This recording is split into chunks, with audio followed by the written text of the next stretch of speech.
everybody say Coolien, yeah. Information need brilliant, yeah. Coolien TV. Msoro wa mbuya wako. Another day, another muri ya Zimbabwe ndadzoka zvekare nema-updates manyama zvinhu zvekuitika Anthony ma1 chaicho, but ukaona chinginini ndichinge ndauya ziva kuti ndinenge ndaonera dhiri.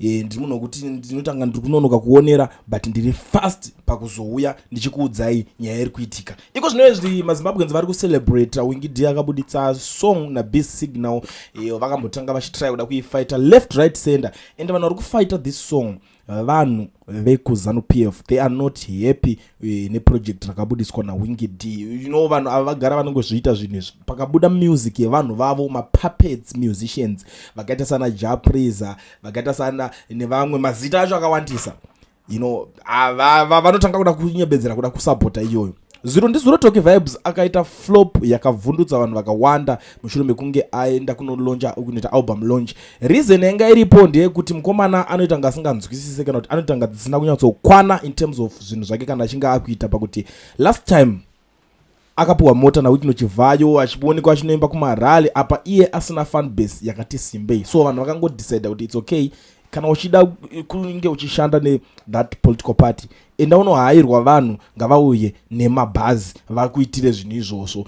People like vakana Winky D avatotambire zvinhu izvozvo. In fact anotodzidzisawo vamwe maartist vechidiki kuti koshesai matalents enyu kwete kungomuka kungota kwese kuri kuenda mhepo, uyauya nemota akupa, uyauya nekamari akupa, uyauya nezisheti rake reregalia nemapisira anoita mazisheti aya vanopfeka aya, ubva ungorikana ungonzi watongoripuhwa iwo wakutongonzi uri artist wakungoitwa, you know, it's something zvakaiti zvakangodhakwa. Even music macho usati wamonzwa Winky D achisimbisa zvinhu zvine basa risandotsura andotaura kuti apa zvinhu zvakadai, you know, the social commentary. Winky D is someone wekuti anoita something like what we are doing or something that we have been doing for the past 5 years. Winky D anozviita music yake, anomira nevanhu, haamire nema-individuals, because anoziva kuti ma-politicians vanouya vachienda, ma-politicians vanozvarwa mamwe kuchifa mamwe. Saka ataki iripo yakamira kadai so panapa yandiri kuona iri kutaurika pari kunzoni,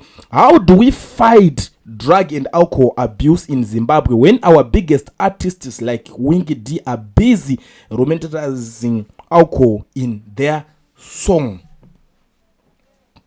Ndo mashoko avari kubuda vari kutaura panapa kuti aiwa tinozofighta sei nyaya dzealcohol nemadrug.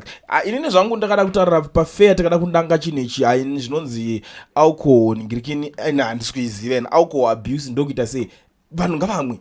Hazvisitombori Zimbabwe yega rutonzi ritomwa, tikatotarisa Zimbabwe panyika dzinomwa chadzichadzoka itori kumashure, haitombopinde mutop 10 yenyika dzinomwiwa doro chaizvo muAfrica, aisvike. But I know kuti vanhu vazhinji nharo munenge munadzo, and I'm going to prove it. Ndichauya nevidhio racho tichinyatsotaura nyaya yacho iyoyi, tichinyatsoisimbisa. Top 10 yenyika dzinonyatsomwiwa doro, Zimbabwe haipo ipapo, trust me, Zimbabwe haiwanike ipapo. So I don't know kuti why vanhu ava vari kuda kungotsvaga every day every time panonzi Winky D abudisa song, avashaye chavanoda kubata, avashaye chavanoda kutaura ipapo kuti panapa but Winky D panapa azodai so but imi zvekuti vanhu vari kuningirikina. Inini maartist acho mapuppet musician vese vanenge vachionekwa vari kuma-political parties enyu vanotoimba zvemadrugs.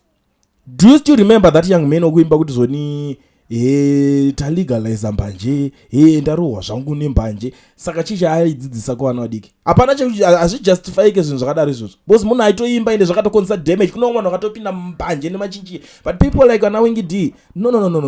Panozva kuti everyone vanhu vese vanomwa, saka chitonzi drink responsibly, zviri pamutemo. Chinhu chiri kurambwa panapa chinhu chisiri pamutemo, handimukunzwisisa. Chinhu chiri kurambwa chisamwiwa chinhu chisiri pamutemo, kwete chinhu chiri pamutemo like alcohol. Come on now. Munhu wese anoti mapasta enyu chaicho vanomwa vanongoonekwa vari kuma-avenues kwakasiyana-siyana, nzvimbo dzaka vachitoita zvekumwa chiwande. I don't see anything chakaipa pa-alcohol, but pakuda kunyebera uda unonyebedzera uda kuziva muchida kunobhaizira munhu, ndo zvinhu zvakadhakwa. Ihombe ngani dziri kuvhurwa, like umwe akazofa artist andichataura hangu zita rake, waitonzwa music yake ichitoti aiwa isusu vakutoti tisiye mutoriro, asi mutoriro wachinja mafungiro nemaitiro. Chii chakadaro ichocho? Ndo maartist vavanoda ivavo vobva vati uya uimbe kumarally. vaitopromota that nonsense. After vapromota maartist vese ananigirikini anasecolors vaya varikuti vanenge vachiimba zvinhu zvemupanje nemachinji, the next thing chii chavakaita kwakuvhura riabhu mbare yanga iri yechi riabhu yacho. Kana because chekutanga vaifanira kutanga vamisa uyo aimba zvisina nebasa rese kuti inonobvisa zvimasongo zvako izvi. Because I think inenge iri clean up nigirikini iri right chacho anti-drug what yeah, kuti ngatimbotanga tambodhiletisa masongo aya, ngatimbotanga tambomisa even music ngaisaridzwe nema-DJ even kupi zvako. Potozikana kuti ukatoimba zvinhu zvakadaro unofanira kudedzwa kana kuparliament unoanswer for that, because vanhu vari kufighta ndo patozoti aiwa izvosiwo vanhu vakunyatsofighta, but they don't do that.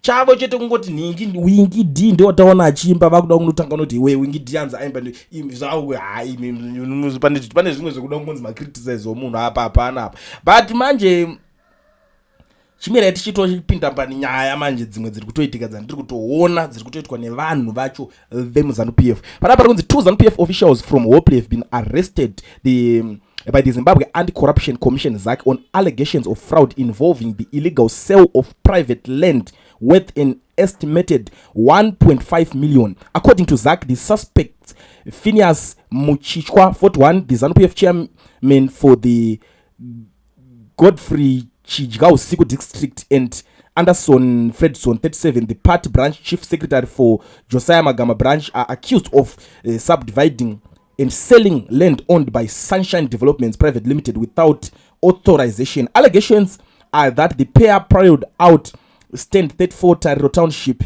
a 9.3 hectares property belonging to the private developer, to more than 200 home seekers, charging $300 per stand. The transaction, which were reportedly disguised as legitimate party-sanctioned housing allocations, are said to have defrauded the company of property valued around 1.5 million. The two officials are expected to appear in court on 6 October 2025 facing charges of fraud. Vanhu ivavo havasi kuningira, you know, chimwe chinhu chiripo vanhu vatambura muri kuona vanhu vari munyika is because of land barons, but havadi kunyanya kuaddress kana kudzidzisawo vana vavo. Mungalida sei by example muchiita zvechiland baron, and the funny thing vanouya vachiti mastenza yati kukupai in the name of musangano, kana watoita kupai papapo unofanira kunge uchienda kumusangano every time. You choose to ignore that. But take nana Winky D nokuanzi Winky D abudisa song akati let's deal with these people, let's deal with this nonsense, let's stop this nonsense. Tikakwanisa kustopa this nonsense tabudirira, tikakwanisa kustopa this nonsense leta leader by example. Vana next generation iri kuya richaita sei, ichangoramba yakungoita uchimbavha.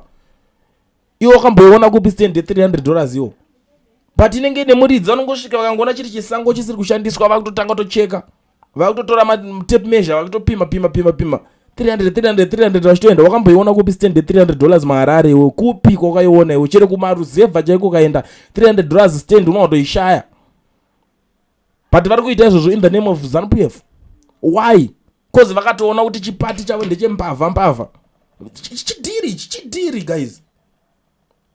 Something must be done. Even madhara enyu aikona kungokodzera muri ikoko muchiona vafanira wenyu achiita izvozvo, but zvakutotibuditsira pachena kuti mimi muri kutsvaga support. Zvima MP zvese zvezvia ndo zvinowana, unofunga kuti uri MP wenigiriki ungahwina maharare, but ndo mafan base avo iwayo. They know kuti okay, kunana Hopley itaiva munoitawo kumana che tipei vanhu.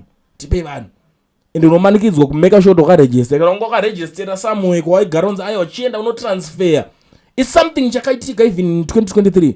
Vanhu vaitonzi wakaregister kwakati enda unotransfer ikoko uye uzovhotera kunoko, enda unorowa transfer. And look what they did. If you go manzvimbo dzakaita sana sekunana Churu Farm, there's a place kukaita kunonzi kuna Glenview 7, there's a place yavanoti hanzi Tanaka wati koko. Panonzi hanzi pamashops pacho. What they were doing in 2023 vaimanikidza vanhu, they were forcing people kuti kana usina kanigiriki kakaregister kuvhota usikutengesera panapa. Vanhu vacho vanga vari vashandi vebasa vemashopu, vamwe vacho vanga vari varidzi vemashopu, zvikangoita zvakadaro nzi takaona kuti makaregisteri. Why vaita zvese izvozvi kuti vahwinise kansela wavo, because MP hakuzomiro zvekumhanya MP wavo vakazodyiwa, but they were doing all that kuti vamake sure kuti kansela ahwina. But one thing that I like panyaya yacho pandakazonzwa ndakanzwa kuti hanzi kansela akati apedza hwina bvaaudzwa kuti futseke mese, because angaudzwa kuti next thing haana kana basa nazvo. That's what happened.